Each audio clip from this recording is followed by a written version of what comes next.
tu sabe como é, né? Aí faz sentido. Texas Ranger, cara, o inimigo sai correndo. Correndo, guerreiro. É. O guarda florestal do Texas, ele chega com a 12 logo assim. Aí faz sentido. Ó, Vamos abrir saudação. Pá, me dá testa. Bem no meio. vamos ver, Era só- vamos ver. Ó, ó aqui. Perguntinha para vocês dois e o povo do chat. A pergunta da série filosófica é o seguinte: o homem nasce para cumprir um destino ou ele pode recusá-lo? Rotaro responde à ação. Ele recusa a herança, recusa o papel messiânico imposto e escolhe lutar pela esperança. Em Kamen Rider Black, isso se aproxima do existencialismo, ética e responsabilidade. Filosofia do sacrifício. E aí? É destino ou escolha do livre-arbítrio diante de tudo? Eu acredito que tu tenha um destino previsto com ramificações. Então, eu não acredito em destino imutável, que está tudo escrito. Então, para isso, não precisa viver. Né? Tá tudo definido? Para que eu vou escolher, então? Cadê a parte do livre-arbítrio? Onde será que eu tenho livre-arbítrio? Justamente Então, o que eu ia dizer. então, se eu acredito no livre-arbítrio, que negócio, se eu acredito, se eu tenho uma fé que diz que eu tenho livre-arbítrio, então eu vou ter o direito de escolha. Se eu tenho direito de escolha, o meu futuro não está definido. Vai ter pontos em que eu vou poder escolher, esquerda ou direita. E aí eu arco com as consequências. Direita de preferência. Essa é a minha visão. Direita de preferência. A esquerda a gente já sabe no que dá. Uhum. Sim. E assim, eu até acrescento dizendo que o Kotaro, ele meio que é a personificação disso que o Cavê acabou de falar. Porque assim, ele existe o destino, sim. Ele acaba seguindo o destino de certa forma, sim, mas não como tinha sido, entre aspas, escrito. Uhum. Porque ele traça o próprio caminho dele. Em vários momentos críticos na série, ele opta pelo caminho diferente do que tinha sido antecipado. Tanto que eles dizem, mas não era possível fazer tal coisa. Não, ele acabou de fazer. Eu Exato. tenho certeza que ele não vai escolher tal coisa. Ele escolhe. É aquele negócio. Você pode aceitar o que você quer, o destino, mas é como o Cavê fala. Nós vivemos várias opções, até já foi debatido aqui com Ana Paula Malheiro, que vai voltar, vai ter live mês que vem com ela, sobre falar, abrir as portas. O mundo é feito. Você tem vários mundos. E esses mundos coexistem com você. Cada hora você vai abrir uma porta diferente para chegar naquele mundo. Uhum. É exatamente isso. E isso também entra em consonância com o próprio ensinamento bíblico. Porque, de acordo com as escrituras, você é responsável pelas decisões que você comete. Uhum. O inimigo, ele abre portas e ele dá aquele pequeno incentivozinho, aquele empurrãozinho. E da mesma forma, Deus mostra o caminho. Ele avisa e ele mostra o caminho. Mas ele nunca empurra você e diz, vai. Não. Ele mostra o caminho, avisa do perigo e deixa a seu critério. Se você faz merda, a escolha é sua. É como é apresentado em praticamente todos os livros religiosos. Deus te fez a imagem e semelhança dele. Isso não quer dizer que tu é fisicamente parecido com ele. Não é que todo mundo é igual, senão todo mundo ia ser igual. Né? Quer dizer que tu tem o direito de moldar o teu destino. Assim como ele tem o poder de moldar. É isso que eu acredito.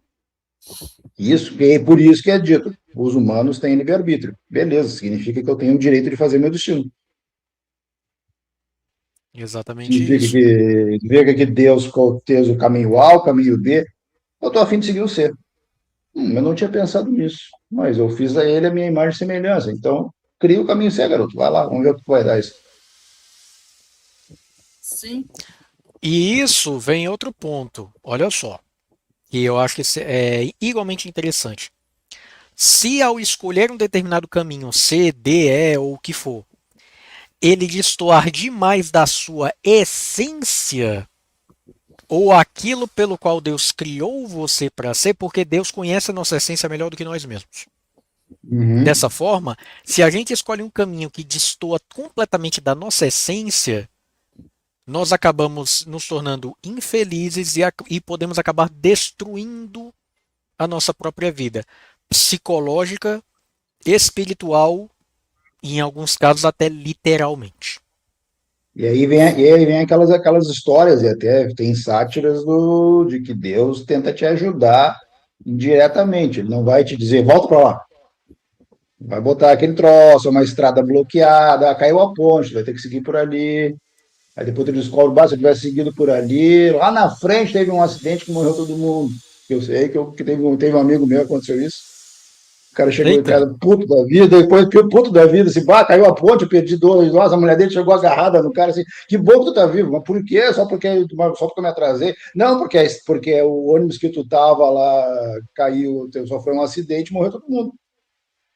Ah, aquele ônibus que eu desci, peguei a outra estrada porque a ponte tinha caído e eu não queria ficar esperando 5 horas pela atraso. É? É. O cara, sempre que a gente se encontra, a gente pergunta se aconteceu, caiu mais alguma ponte perto de ti, você consegue uma outra estrada? Não, não, foi só. exatamente. E, gente, A- vocês estão vendo a live? Deixa o hype, se inscreva no canal, seja membro do canal. Tem lives no final do mês à tarde de temas diferentes, se você for ver. Não se esqueça, ajude também o canal, doe Pix, Live Pix pro canal. A gente faz material, nós fazemos material para vocês verem como que tem muita coisa escondida na cultura nerd. É só o nosso canal que faz isso, nenhum outro canal faz igual. Batemos de frente para valer contra esses totalitaristas que são debatidos em vídeos e lives. E já falando em totalitaristas, os Gorgons opera como uma religião pervertida, o rei criador, sacerdotes, ritual e sacrifício humano. É uma teologia sem transcendência, sem amor, sem redenção. Kotaro, por outro lado, assume o arquétipo do sofredor justo, carregador, luta sozinho e protege inocentes sem promessas de recompensa. É um mártir involuntário. Quando os totalitários querem destruir tudo, eles controlam pessoas, controlam a ambição do ser humano, controlam os valores, destroem a sociedade, como querem destruir família, amigos e tudo mais. Vamos lá, agora que vocês, Café e Will.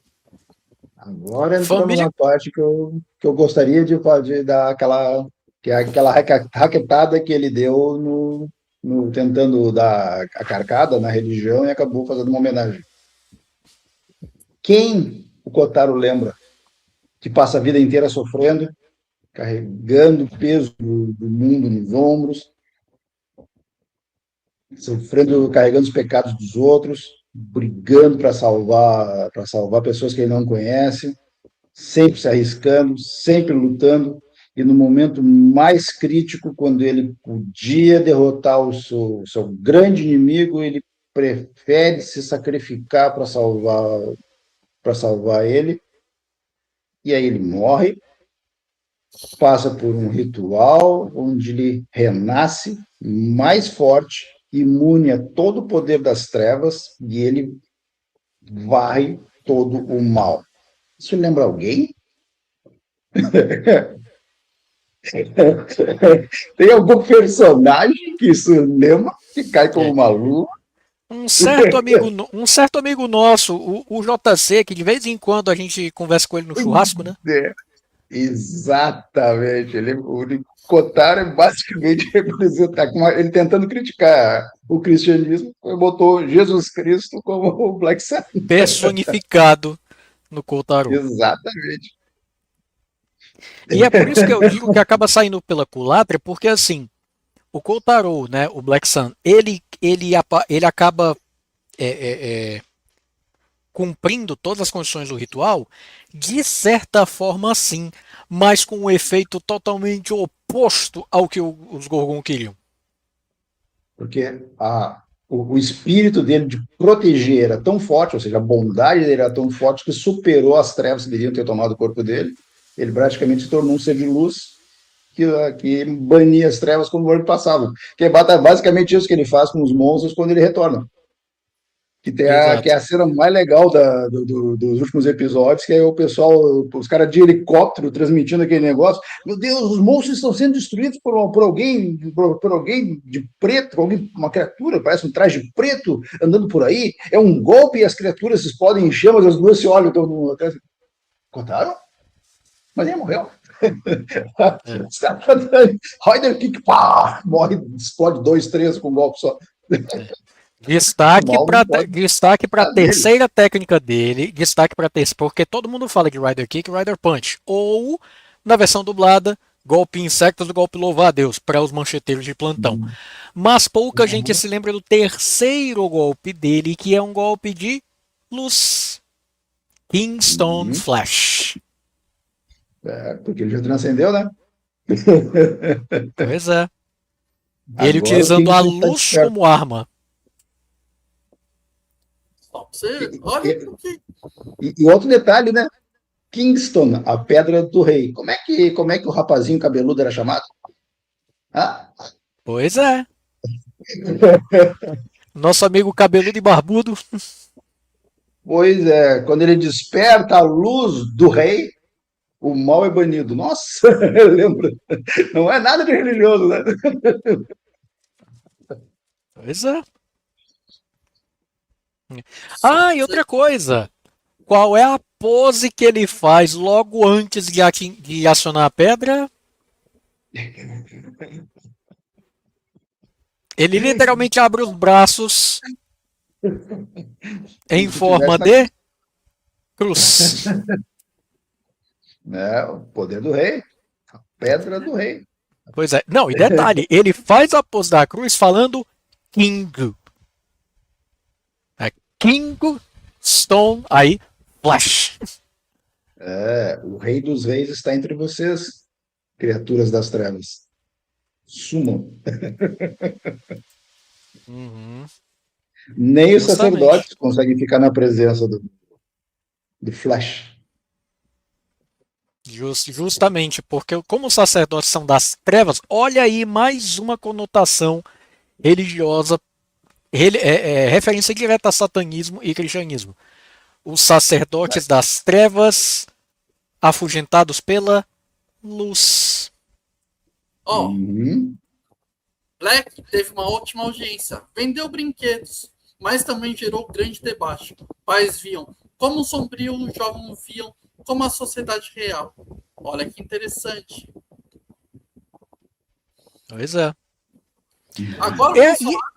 e é interessante ele ter vendido brinquedos porque é uma série definitivamente não muito aberta para o público infantil, viu? Porque é muito pesada essa série. Mas é que a imagem, principalmente do Shadow Moon, é muito marcante. O pessoal adorava o Shadow Moon. Não, não, cara, o Shadow Moon, a presença dele é muito imponente. Sem mostrar a cara do ator, a presença dele chama atenção. Pô, aquele passo metalizado, É, aquilo é uma marca registrada.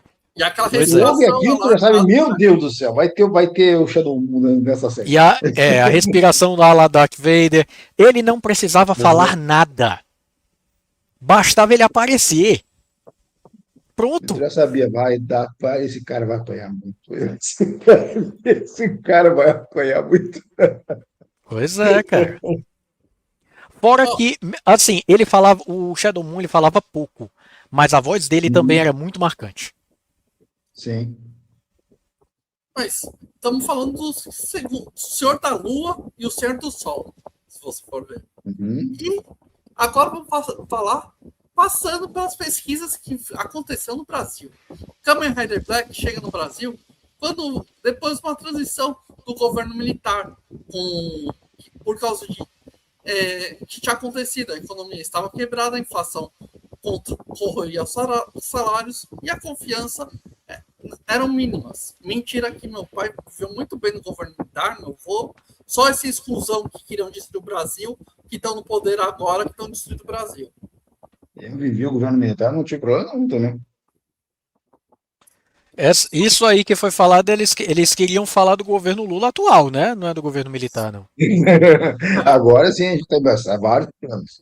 Agora sim temos Pois é, problema, cara. pois é. Sim.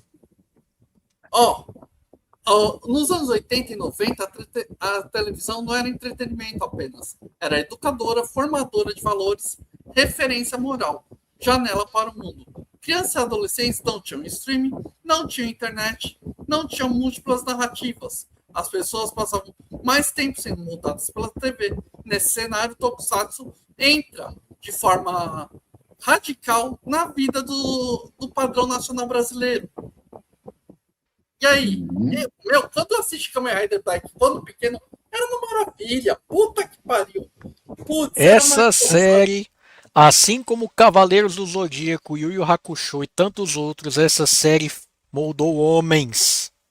Sim, e ela ensinou uma coisa muito interessante, que tu pode ver. Quanto mais bonito era o monstro, e mais cruel ele era. Oro Dallas, Shadow Moon, Uhum. a sacerdotisa era disparada, ela era linda, mas Sim. era a mais cruel dos três disparado. Uhum. Então, aquele negócio, a série ensinou também que nem sempre o que é remissão do bonito é Monstro bom. Baleia, não se esqueça, a remissão do Monstro Baleia, que ele percebe que ele se corrompeu, só que percebeu que errou. Sim. E isso é uma coisa que acontece. Pessoas que se corrompem, se arrependem de ter passado pela corrupção e são marcadas para morrer depois, como traidoras. Sim. Tem um monte por aí. Acho que acontece. Como eu falei. O tal Sicário aconteceu isso essa semana. 3 vezes ainda.